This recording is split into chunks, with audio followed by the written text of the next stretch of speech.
La fiesta de Pentecostés es una fiesta que invita, precisamente como lo dice no su origen, sino la parte inicial del tiempo de los apóstoles, donde ellos estarían unánimes juntos. Esta fiesta tan particular del Pentecostés, como lo dice Hechos 2:1, dice que hay un momento donde finalmente se cumplen esos 50 días del Pentecostés que se establecen desde el tiempo de Moisés. Y esta fiesta tan singular, tan especial, pues lo sabe el pueblo de Israel, que es un día de convocación donde ellos van a estar reunidos en ese punto, y es a partir de esa fiesta de la Pascua donde se cuenta el quincuagésimo, así como lo estudiamos en aquel tema del Pascua 14-15, ¿se acordarán? Entonces, llegando el día quincuagésimo, que corresponde al 6 de Sivan, es precisamente ese momento en el cual los apóstoles ya están para celebrar esa fiesta del Pentecostés. Y dice aquí este texto, dice: cuando se cumplieron los días de Pentecostés. Entonces vamos a ver qué ocurrió con ese recibimiento, si se celebra esta fiesta en la mañana o qué hay, porque en este momento nos encontramos al inicio del día, puesta del sol para el Pentecostés. Y es la pregunta: en este momento estaban reunidos, ¿es a lo que hace referencia Hechos 2:1, una parte de recibimiento, o ya en la parte clara, ya habiendo pasado algunas horas? Entonces, vamos a considerar este texto, donde vamos a ver aquí, para mayor claridad, vamos a ver alguna versión, como nos lo marca. Y dice en esta versión internacional, dice: cuando llegó el día de Pentecostés estaban todos juntos en el mismo lugar. Aquí ya cuando menos nos dice en el mismo lugar, pero ¿qué lugar es ese? Lo que vamos a ver. Vamos a detallar cuando dice cuando llegó el día. Entonces, vamos a ver que de hecho no nos ayuda mucho lo que es Gemera, porque nos maneja varias acepciones, entre ellas espacio de tiempo entre el amanecer y la noche, otro donde dice amanecer, mediodía, o un día completo de 24 horas. Entonces, pues no nos ayuda realmente mucho el significado de la palabra día. Entonces vamos a tomar otro recurso, y este otro recurso vamos a referirnos a unánimes. Esta palabra unánimes, que se va a derivar de esta palabra griega, que es homotumadón. Esta palabra es interesante porque fíjense cómo se forma esta palabra a partir de dos, así como es el griego. Deomos igual a mismo, y tumos, mente. Que uniendo estas dos palabras, pues vamos a tener este término, que es algo que se hace de común acuerdo. Y el término que estamos usando para este tema es unánime, de acuerdo con como lo maneja el texto. Aquí es interesante porque, de acuerdo al traductor, también vamos a ver que ellos toman algo así como que barajean las opciones. Y en el caso de Reina Valera, ahora en este texto del 15:8 de Romanos, y dice aquí: para que concordéis a una boca, glorifiquéis al Padre de nuestro Señor Jesucristo. Entonces aquí esta palabra a la que nos estamos haciendo referencia de motumadón está tomando la acepción castellano de Reina, que es concordes. Y en esa otra versión de las Américas, ya aquí ellos ya tomaron esta palabra así como con esta acepción de unánimes, y dice: para que unánimes a una voz glorifiquéis al Dios y Padre de nuestro Señor Jesucristo. Entonces, también la remarcamos, ahí está unánimes. Y esta palabra sí nos está diciendo mucho, porque al principio del título dice unánimes juntos. Parecería que que se está hablando de una misma palabra, que es una repetición, pero no.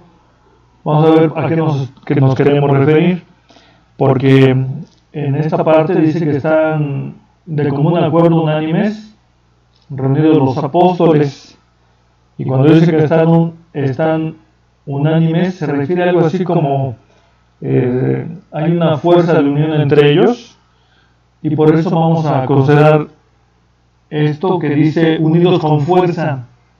Entonces unánimes da una referencia de esto, que vamos a representarlo con estos amarres de cuerdas con los que amarran los barcos. Esos grandes barcos están amarrados así, no con cualquier amarre. Y estos amarres, así ya por lo que lo podemos observar, como que sí nos da la idea de que están unidos con fuerza. En este caso, cuando los apóstoles están unidos, unánimes, ellos están unidos con fuerza, con el Eterno. Entonces, esta parte de unánimes definitivamente nos tiene que llamar mucho la atención, porque en primer momento tenemos que estar unánimes, unidos con fuerza con el Eterno. Por supuesto que también unidos con fuerza con la familia, que es la célula de la sociedad, y como consecuencia también unidos con fuerza a la iglesia. Eclesiastés 4:12, si se acordarán, es aquel texto que dice que un cordón de tres dobleces, algunas versiones dicen de 3 hilos, no fácil se rompe. Entonces, quisimos representar esta fuerza de unión con el Eterno con cuerdas, con esos nudos especiales. Y vamos a continuar entonces con esta parte que dice, los días de Pentecostés estaban todos unánimes juntos. Entonces aquí vamos a ir desglosando partecita por partecita, y dice, ¿quiénes son esos todos? Esos todos que estaban unánimes juntos, ¿quiénes o cuántos eran? Vamos a establecer 4 acepciones, una que diga 120 personas, todo el pueblo de Jerusalén, los 11 apóstoles, porque acuérdense que en un momento eran 11 por la pérdida de Judas Iscariote, pero también en otro momento ya los 12, cuando ya nombraron a Matías como el reemplazo. Entonces, de esas 4 opciones, ¿por cuál te inclinas? Entonces vamos a anticiparnos un poquito a esto, marcando la opción C, y vamos a ver por qué. Dice, vamos a comparar 2 textos aquí, uno es el de Hechos 1:15, retrocedemos un poquito, y dice, y en aquellos días Pedro, levantándose en medio de los hermanos, dijo, y era la compañía junta como de 120 personas. Entonces, es interesante esto, porque hay quien en las opciones se pudo ver inclinado por 120 personas, y de acuerdo con este texto. Pero vamos a ver la secuencia de estas líneas discontinuas y poner mucho énfasis al 2:1, y dice, ¿y cómo se cumplieron? O sea, pasó un tiempo entre el final del capítulo 1 y el capítulo 2 al principio, ¿sí? Y llegamos a esta conclusión de que son eventos diferentes. ¿Diferentes en qué? En lugar, en fecha y también en asistentes. Vamos a ver cómo podemos sustentar esto que estamos argumentando. Y dice este texto, pero ahora en la versión en inglés, la King James. Claro, vamos a poner la traducción en el 2:1, y dice, y cuando el día de Pentecostés llegó por completo, todos estuvieron de acuerdo en un solo lugar. Vamos a remarcar esta parte, estuvieron en el Pentecostés, y dice, marcamos aquí, y llegó por completo ese día. ¿A qué se refiere? Entonces, aquí de entrada como que ya nos está diciendo que el momento de la congregación que tuvieron los apóstoles fue no en el recibimiento, sino en la parte clara. Entonces, aquí es interesante porque marcamos aquí, se dieron cita a los dos apóstoles en el aposento alto. Podría imaginarse uno esto, pero de acuerdo con lo que vamos a ir narrando, sacando en este estudio, los apóstoles de por sí ahí vivían. Esto es algo interesante porque cuando estamos celebrando esta fiesta nos congregamos en una casa de oración, pero aquí dice que ellos ahí de por sí ahí vivían cuando se celebra esta fiesta con los apóstoles en Hechos 2:1. Entonces, ¿cómo los sustentamos? ¿Dónde estaban reunidos? Vamos a ver este pasaje. Este pasaje donde nos dice aquí: y entrados subieron al aposento alto donde moraban Pedro y Jacobo y Juan y todos los apóstoles, ahí vivían ellos. Entonces, pero remarcamos efectivamente, porque dice moraban, es decir, ahí vivían los apóstoles. Por consecuencia, vamos a ver que ese aposento alto, vamos a ver qué es en sí, a qué se refiere esto del aposento alto. Entonces, como aposento, ¿a qué le podemos llamar? Pues en nuestros días un aposento viene siendo una vivienda donde tú y yo vivimos. Eso viene a ser un aposento. Vamos a hacer un dibujito sencillo, una puertita con su cerrojo, algo que parezca casita.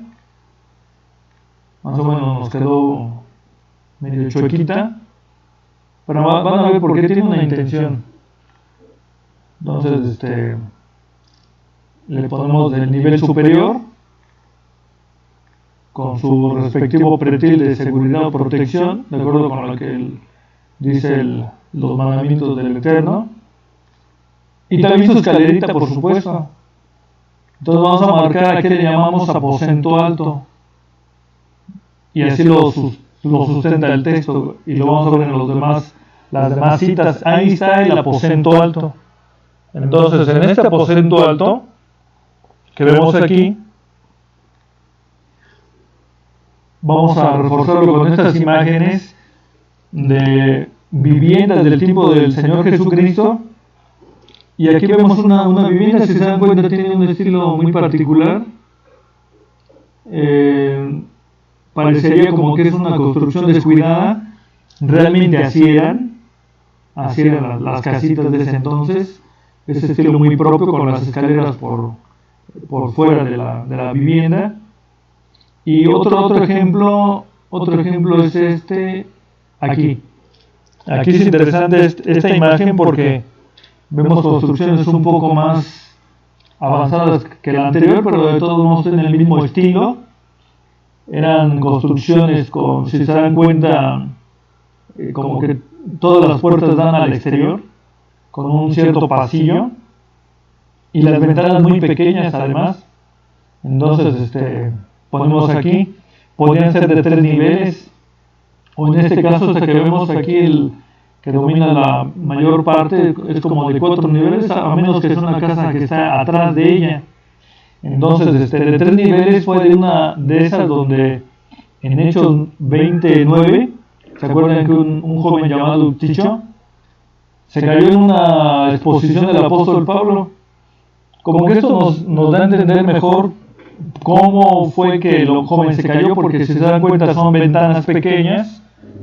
Este joven dice que sintiendo tal vez pesadez, se asomó por la ventana, pero si se dan cuenta el cuerpo del joven no podía estar completamente ahí en la ventana. Entonces posiblemente se asomó con las piernas hacia adentro, y eso explica por qué este joven al ser tomado del sueño cayó del 3er nivel, dice el texto de Hechos 29. Entonces, a partir de lo que es el 2.º nivel es lo que se le llama aposento alto. De acuerdo con estas imágenes, dice aquí también algo muy, muy importante. La promesa de recibir la potencia del Espíritu Santo tenía una condicionante, y si no se cumplía con esa condicionante, pues los apóstoles mismos iban a provocar no ser revestidos de esa potencia de lo alto. Entonces aquí en este texto de Lucas 24, 49 nos menciona esa condición. Entonces esa condición la vamos a remarcar aquí. Y dice que esa promesa vendrá a vosotros, pero dice asentad en la ciudad de Jerusalén hasta que seáis investidos de la potencia de lo alto. Lo vamos a compaginar con otra versión, dice permanezcan en la ciudad hasta que sean revestidos. Ahí está la condicionante.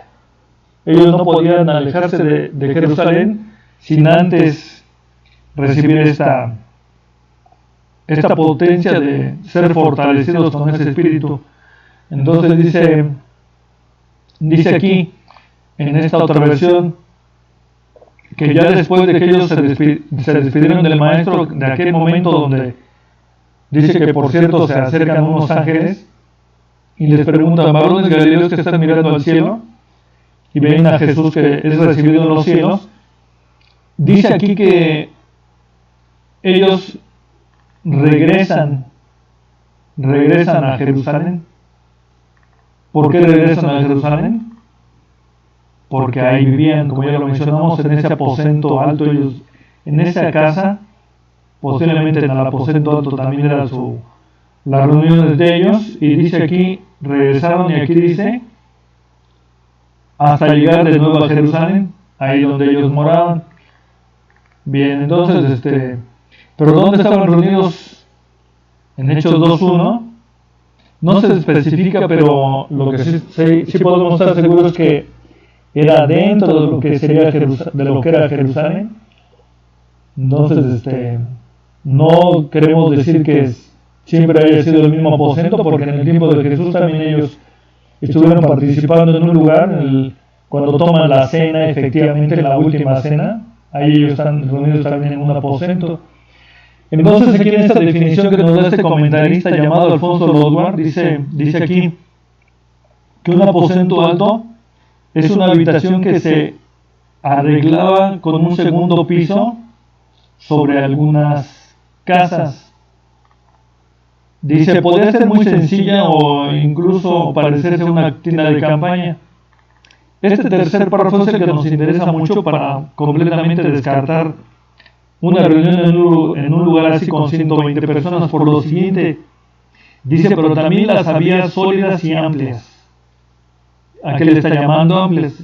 Dice aquí, como donde se alojó Jesús con sus discípulos, nos da la cita, el día de la Pascua, que era un gran aposento alto. Fíjense cómo dice un gran aposento alto, como un lugar muy grande, pero aquí ya nos damos cuenta de ese lugar, comparándolo a lo que para nosotros sería grande, y dice suficiente para recibir a 13 personas.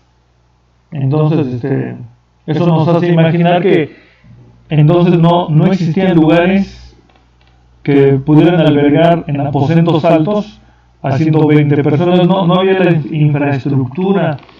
Es lo que estamos mencionando con esto. Entonces, descartado que hubieran 120 personas en el día de Pentecostés, sino más bien solamente se trataba de los apóstoles.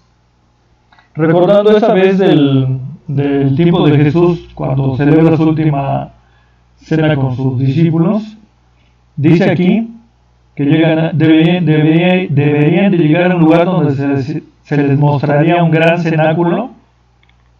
Y en otras versiones vamos a ver qué dice aquí, porque en esta que leemos de Marcos 14:15 no se especifica si sea nivel 1 o nivel 2. Sin embargo, en otras versiones que revisamos, vean ustedes que en esta 2 dicen una planta superior y en otra dice planta alta. Entonces, ¿cómo es que modifican ellos el primer momento que está diciendo Cacedro de Reina, porque no especificó en base a qué lo hicieron ellos?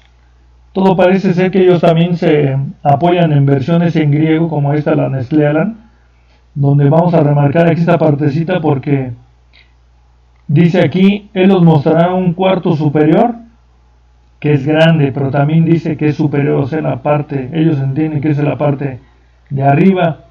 Y la versión de las Américas, por eso también ellos dicen, ya le pone aquí, aposento alto. Si fuera una casa de un solo nivel, no hablaría de un aposento alto, eso es claro. Entonces, aquí ponemos una nota aclaratoria donde este punto de reunión de los apóstoles con el maestro, no estamos queriendo decir que sea el mismo que en el que se reunieron los apóstoles en Hechos 2:1. Muy bien, entonces, revisando esta parte, vamos a llegar a otro momento donde se habla de aposento alto, pero ahora con esta mujer. ¿Se acuerdan que era una mujer muy respetuosa de las cosas de Dios, llamada Tabita? Donde Tabita es en caldeo, Dorcas es en griego, y significa gacela. Esta mujer dice aquí que murió, enfermó, y al final dice, después de lavada, pusieron en una sala. Si se dan cuenta que el texto no dice si la sala se encuentra en el nivel 1 o nivel 2 o nivel 3. No lo dice. Pero las otras versiones que ya vimos que ellos seguramente se están sustentando en el texto griego, como esta, al final dice en un cuarto de la planta alta. En esta otra se encontraba en un cuarto de la planta alta. Y aquí dice en una habitación de arriba. Claro que estos elementos no los tenía en su momento Casudoro de Reina. A esto lo que les ayuda pues es que ya tienen mayores herramientas para poder argumentar algo, y pues creemos que sí es así, que todo esto se desarrolló en la planta alta, en lo que llamamos aposento alto. Entonces, aquí es interesante porque ellos están reunidos en el día de Pentecostés, en el 50º, y como lo ponemos aquí, ningún mortal sabía lo que acontecería ese día particular de Pentecostés. Es decir, el maestro no les dijo, no salgan de Jerusalén porque en Pentecostés van a ser revestidos de... Nunca les dijo eso. No se lo esperaban, porque están reunidos en ese punto de reunión que es el aposento alto, donde ellos vivían, y en ese preciso momento de fiesta de Pentecostés, dice que de pronto hubo un gran estruendo. No nos dice qué estaban haciendo específicamente los apóstoles. Sí sabemos que estaban en una fiesta de Pentecostés. No dice ahí si en ese momento estaban orando o si estaban cantando, no lo dice. El caso es que de pronto hay un gran estruendo, como una explosión. Le ponemos aquí focalizada. Y es focalizada porque en cuanto se escucha esa detonación, todos van a ese lugar donde vivían los apóstoles. Entonces ahí ponemos la detonación. Miren a ver si nos quedó bien. Una explosión. Escuchan un ruido estruendoso, según la definición de estruendo. Dice que es un sonido de mucha fuerza, lo que dice el término griego. Entonces, dice aquí que cuando ellos convocan con el ruido del sonido tan fuerte, va mucha gente. Pero ¿qué gente va? ¿Qué gente va y se congrega ahí? No fueron a reunirse ahí por el hecho de que ellos estuvieran celebrando la fiesta del Pentecostés, sino fue el ruido lo que los hizo salir a la calle, acercarse a donde vivían los apóstoles. Y dice aquí que, hablando de ellos, dice, ¿no son galileos todos estos que hablan? Entonces, refiriéndose por supuesto a los 12 apóstoles. Y dice ahí que ellos estaban hablando aproximadamente unas 16 lenguas o más. Yo me atrevería a decir que son más lenguas, porque dice que venían de regiones de tal lugar, y pues en esos lugares se hablaban muchas lenguas. Todo lo que es el Medio Oriente, por esos rumbos, hay muchas naciones y con lenguas particulares, no como aquí en América, donde una gran parte de América habla el español. No, allá cada nación habla una lengua en particular. Y ahí lo interesante es que en ese momento que reciben ese baño de poder del Espíritu Santo, ellos empiezan a hablar lenguas, pero lo interesante de esto es que todos entendían el mensaje. Entonces, ¿quiénes son los que estaban cerca de ahí?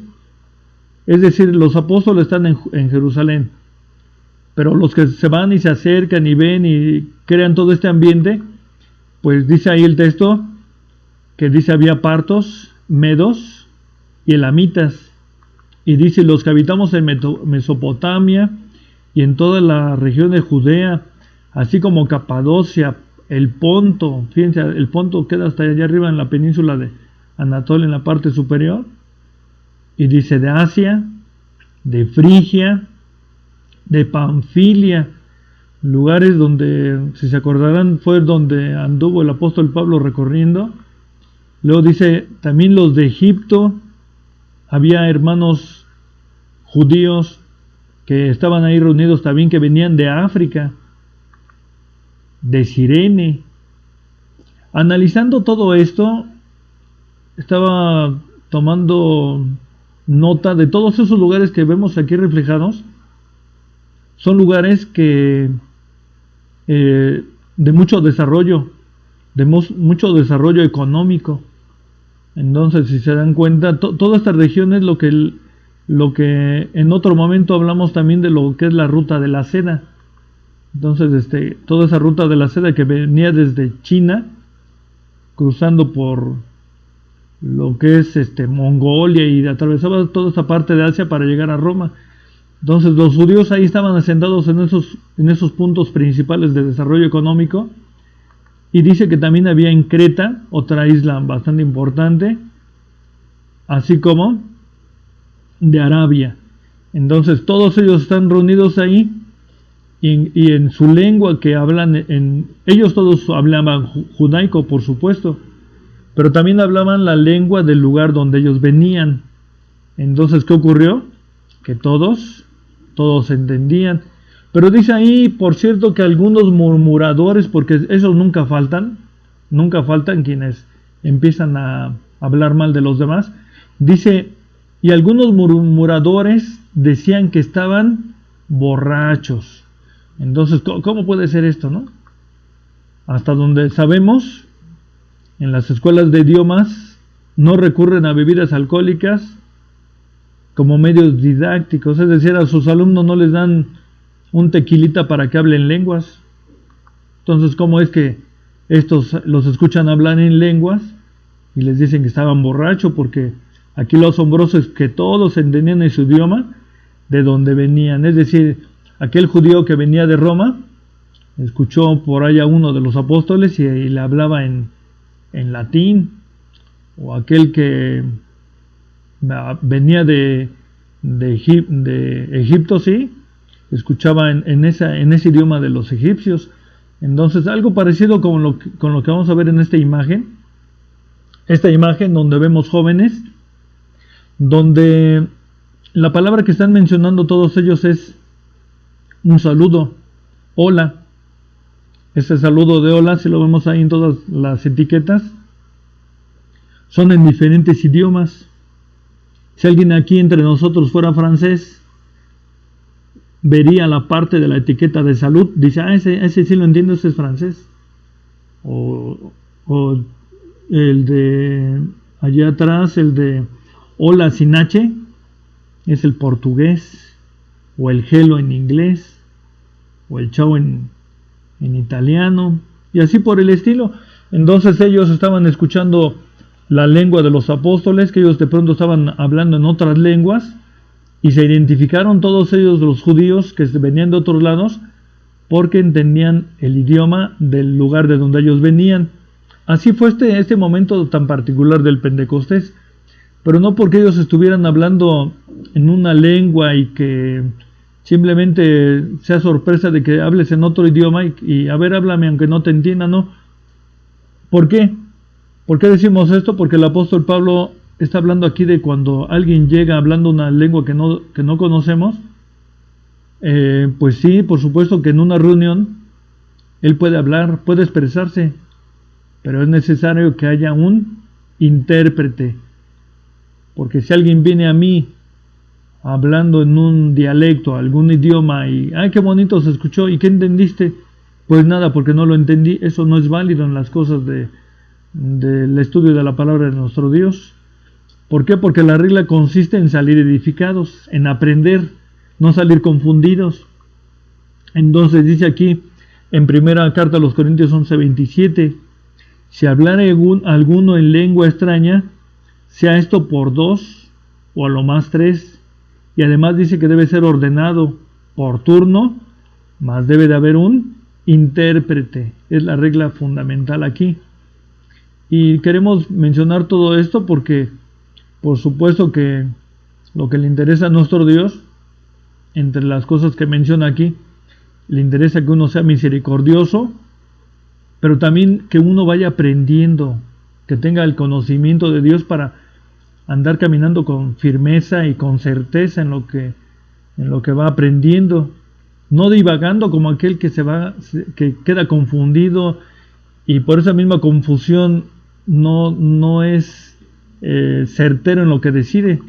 Entonces, en Proverbios 5, léanlo, una gran parte de Proverbios 5, efectivamente nos aconseja que adquiramos sabiduría, y que y con esa inteligencia que Dios nos da, pues pongamos atención a todos los consejos de su boca.